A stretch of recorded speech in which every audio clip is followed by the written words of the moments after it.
Welcome to the Inspire Health Podcast. Your life is about to get a whole lot better. Have you ever felt like you tried everything and yet still couldn't find the answers or the solutions that you were seeking? Whether you're dealing with chronic illness, physical or emotional pain, I want you to know that your body is the most sophisticated machine on planet Earth. Your body holds unfathomable wisdom. Trust in it and learn from it. Know that there are answers and there are solutions to your specific health challenges. And we will be uncovering all of them here on the Inspire Health Podcast. I'm so excited to be a part of your healing journey. Your transformation starts now. Are you tired of hearing information about better health but not sure where to begin? Dr. Loken looks at the whole picture and gets you on a fast track back to health. Book a telemedicine or health coaching consultation with him today. Get the care you deserve, no matter where you live. www.drjasonloken.com. Hi everybody, welcome back to the Inspire Health Podcast. In today's episode, I want to break down what I consider the top 3 tests to assess risk of a heart attack for under $100. Now, the reason I decided to do this quick chat about this is because I see so many people coming into clinic all the time that tell me that they need to be on a statin medication, that they're at risk for a heart attack or a stroke, and they're freaked out because their cholesterol panel showed that they are running into troubles and that they need to be on medications for it. So I wanted to break this down a little bit more detail because the reality is that cholesterol test by itself is not going to tell you a whole lot unless it's really out of balance. But there are many predictive markers that are super essential to get checked that do not cost very much money, that can be done by your doctor or in your regular lab. They're not huge, extensive tests. Okay, so I wanted to go through those things. Now, just to give a bit of background, because this is the cardiovascular disease is the #1 killer in North America. And so in the United States, we have approximately 1.5 million people that have heart attacks and 600,000 that have strokes every year. And so we are all aware of the risk factors for these conditions. These are things like obesity, as we get older, so older age, smoking, diabetes, high blood pressure. These are the big ones. And so those are the first things that people can do to decrease their risk. But even with that, what you want to see is where are you along the road? And that is why sometimes running through certain predictive markers in tests are super convenient to do. They give you an idea of where you're at. And I don't focus on how bad you are. I focus more on the idea that says, okay, awesome, you're doing great, or here's where you are, so here's what we need to do now to get you into this zone, which is the zone where now you're moving more into optimal health. And the bottom line is, like, sometimes you just don't know until you take a look. So these are some of the tests that I routinely run on patients when I'm doing an overall health risk assessment, just to see where are we at. And one thing that I think is really important to say is that of those 1.5 million people that have heart attacks and 600,000 have strokes every year, did you know that almost half of these people would be considered healthy with normal to low cholesterol levels? Is that not crazy? We get told over and over again that high cholesterol is causing heart attacks. Well, that's not really all that true. And what I would recommend for everybody to listen to is go back. It's got to be somewhere around episode 20 or so that I did with Dr. Eric Rifkin. Dr. Eric Rifkin is an expert in the field of health risk benefits assessment. So he looks at what are the risks and what are the benefits of certain interventions. And he's written a book called The Illusion of Certainty. And when I read that book, it blew my mind.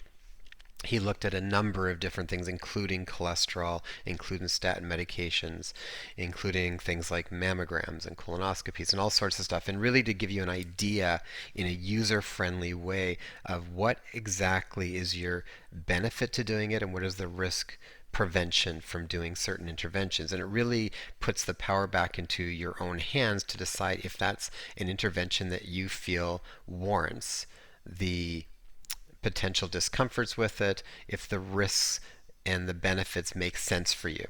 Because a lot of times what we're told is not the whole story.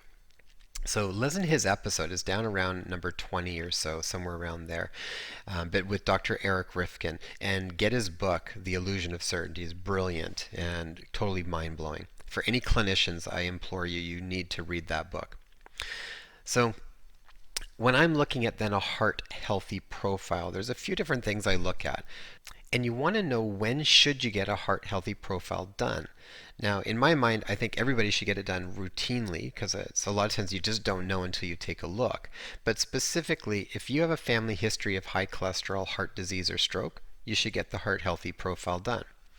If you have high blood pressure, if you're overweight, or you smoke, or if you live a very sedentary lifestyle, if you're vegan or vegetarian, and I'll talk about that more in a little bit, if you have elevated blood sugar, if you're pregnant or planning to get pregnant, this is also a good profile to get done.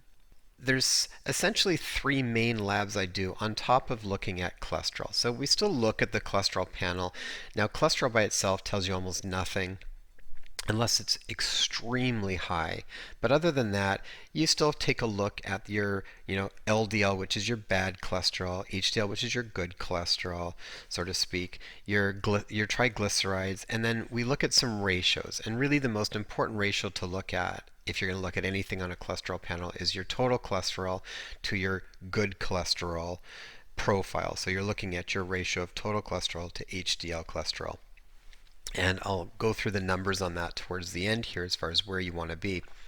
But that is definitely the best marker for risk. And I have seen many people that have actually, it looks like they've got high cholesterol, but they're at extremely low risk. I checked my aunt's cholesterol some time back. My aunt's a walker and a runner and in excellent shape. She had quite elevated cholesterol, not extremely, but maybe about a point higher. And she was told that she needed to get on a statin right away. And when I checked it, it was her HDL cholesterol, her good cholesterol, was quite high. And when I looked at her ratios were excellent, like one of the best ratios I've ever seen, indicating that very low risk for cardiovascular disease. So just by looking at the total cholesterol number tells you nothing unless you break it down and look at all the other pieces and look at the ratios. The other markers that I like to look at is something called a high sensitivity C-reactive protein, or an HSCRP. A homocysteine is another marker I like to look at, and then something else that you can often get done in conjunction with the cholesterol panel, which is called a lipoprotein A. And I'm going to go through each one of those briefly here. So high sensitivity C-reactive protein. This is a great marker. This is one of the best markers for many things, not just looking at cardiovascular disease, which you'll find a lot of these markers are good for multiple things. So HSCRP is really an indication of inflammation in the body. And it's a highly predictive test showing future risk for many imbalances and diseases. So when we look at an elevated HSCRP, this corresponds to about a 2 to 3 time increase in cardiovascular disease risk. So that's pretty huge. Now, HSCRP, I think you can get run for under $5. So it's very inexpensive.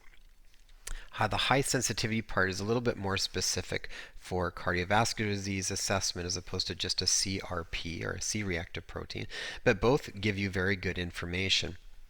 Now, the same things tend to elevate it. Things like smoking, lack of exercise, high blood pressure, obesity, all of these things can raise HSCRP. Both HSCRP and cholesterol panel can predict some risk, but one will not tell you about the other. And this is why you need to look at panels. You need to look at a few things because you get little pieces of information from each test, and they tell you different parts of the puzzle. And what we're always trying to do is put the whole puzzle piece together to see, where do we need to intervene for you specifically. Sometimes, for example, you might find somebody that has an imbalance in their cholesterol. Maybe they've got really low good cholesterol and high total cholesterol, so they've got a risk, but their HSCRP might be low. So you're trying to see, where is the problem. For example, with HSCRP and cholesterol, running both tests can give you a comprehensive picture of your potential risk. And individuals with the highest risk are those that have an elevated LDL, or bad cholesterol, and an elevated HSCRP. When you start to see risk factors adding up together, then you know you need to intervene and start to create some changes. Sometimes you might have one that's elevated, one that's protective. So you're just trying to look to see where do you need to start to correct things and what specific treatment do you need to do that for each individual. Now, it's been shown that individuals with a high hsCRP and a low LDL cholesterol or a low bad cholesterol actually have a greater risk of heart disease than those with a low hsCRP and a high LDL. So think about that for a second. For the most part, the only marker that the average person gets checked when they're doing assessment is a cholesterol panel. I almost never see hsCRP and these other tests on a routine physical exam, but they'll check cholesterol. And they will basically base on your level of LDL or bad cholesterol, if they even go that far. Sometimes they just look at overall cholesterol, which tells you nothing. But a high LDL or a high bad cholesterol, they will say, oh, you need to be on a statin, you've got a high risk for cardiovascular disease. But what they should really be doing is then checking the other markers. And like I'm saying right here, you're at more risk of getting a cardiovascular disease than if you had low hsCRP and a high LDL.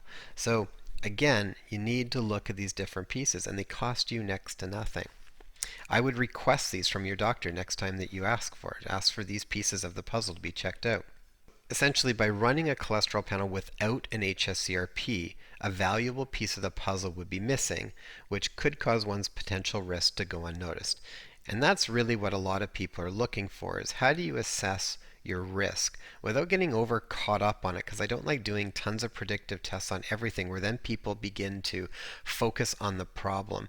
What you want it to be is an assessment of health and how to progress to optimal health, not how to just avoid getting something bad, but it gives you an idea. So when I'm looking at hsCRP, it gives me a measurement of how inflamed maybe that person is. And inflammation is a cornerstone for a lot of diseases.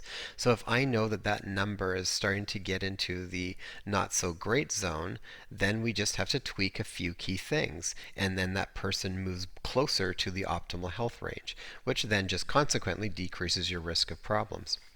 It's important to remember that inflammation is a reality in every stage of heart disease, from the initial stages of arterial plaque formation to the end stage of when the plaque actually ruptures, which leads to the heart attack or stroke. So hsCRP is it's an inexpensive test that can be done in conjunction with other assessments such as your cholesterol panel and some of these other tests I'm going to talk about, and together those can be an extremely powerful indicator of your overall heart health and potential risk.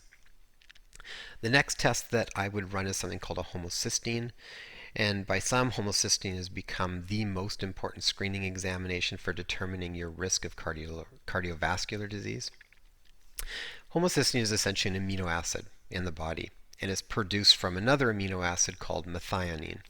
So sometimes homocysteine levels can rise when you're eating high methionine-based foods like meats and dairy products. Now, some people that can be fine. Some people need a little bit more methionine. It's not that all one thing is good or bad. One thing I've definitely learned in this field over the last 20 years is that you will almost never see completely good or bad. There is ranges on everything. When it comes to diets, you could see someone do a carnivore diet and do extremely well, and someone do a vegan diet and do extremely well. It's really depends on so many individual factors.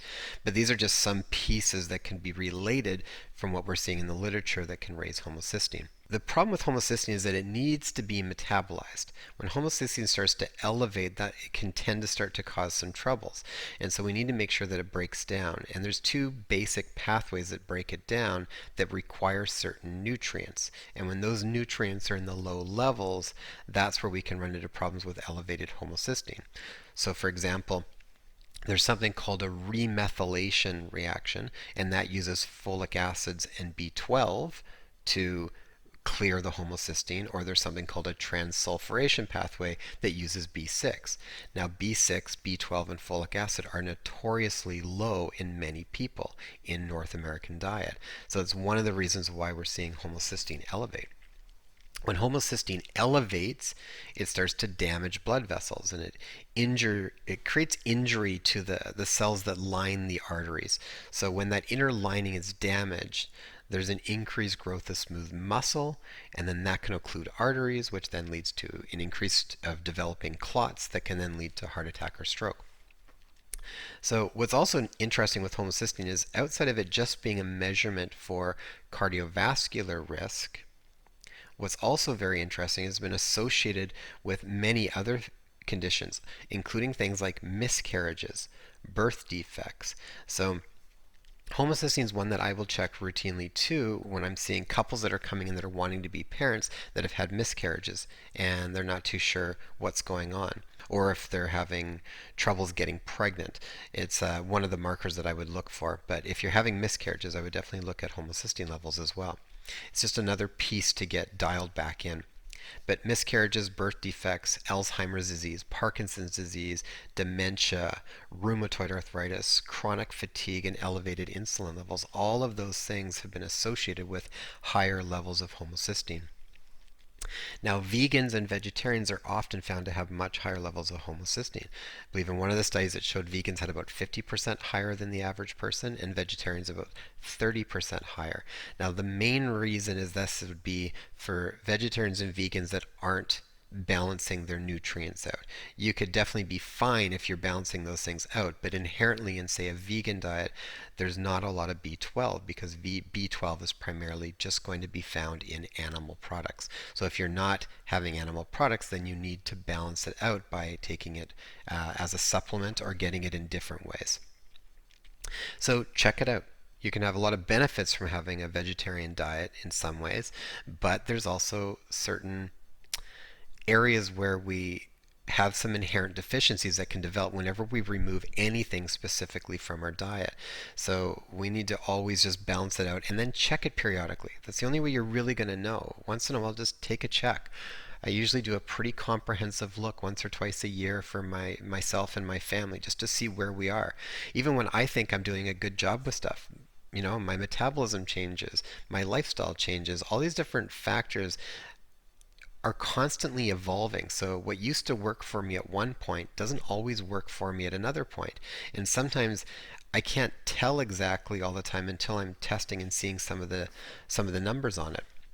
Otherwise, you can usually pick up on how things are making you feel the more you get conscious of that. But it's always nice to have subjective measurement tools by how I feel when I'm eating things and when I'm living a certain lifestyle, and then some objective markers to validate what I'm experiencing so I can see if it's working or not working in the numbers. Now, the last test is called a lipoprotein A, and this is basically a protein that is joined to LDL cholesterol. And again, it's an extremely powerful marker for risk. So it's an exceptional marker for cardiovascular risk for heart disease, especially if in conjunction with an LDL level of greater than 3.0. So if you have your cholesterol checked and you've got elevated LDL, elevated quote unquote bad cholesterol, and you also have elevated lipoprotein A, that definitely is giving you more information saying, okay, need to get this on track. And then you need to work with somebody to start to really correct these things, because otherwise you are moving in a wrong direction. Most of these things can be predicted well before there's a problem. So it's been shown in the research that people with high lipoprotein A have a 70% increased risk for heart disease over a 10-year period. So if that got checked early and you could keep that thing in check and just make sure that you're in good zones for it, you may never run into problems. It gives you 10 years, 10-year risk profile. So if you get it done routinely and just make sure that you're not moving in that direction, because these are silent. You don't really know these things are happening, but they do over years of lifestyle changes that you are not necessarily staying on top of. And sometimes people need to see the hard data on it. They need to see the numbers on things just to help get them to motivate them to change, because changing diet and lifestyle for the most part will correct almost all of these things, balancing out certain key nutrients. Specific interventions that we can do through diet and lifestyle can make a dramatic impact on all of these markers and increase our chances for optimal health. Now, the most interesting thing about lipoprotein A is that statin medications do not lower them, but in fact may even increase them. So again, all they tend to look at is LDL bad cholesterol, and if you've got high bad cholesterol, get put on a statin. Now you're good to go. You've decreased your risk for cardiovascular disease. What I am telling you is that that is a very, very small piece of the puzzle, and actually probably one of the least influential parts of the cardiovascular health assessment and risk prevention. So you need to look at these other pieces. It's very inexpensive. I think to get a lipoprotein A done, it's probably around $40. Homocysteine is somewhere around $40 as well, maybe $50.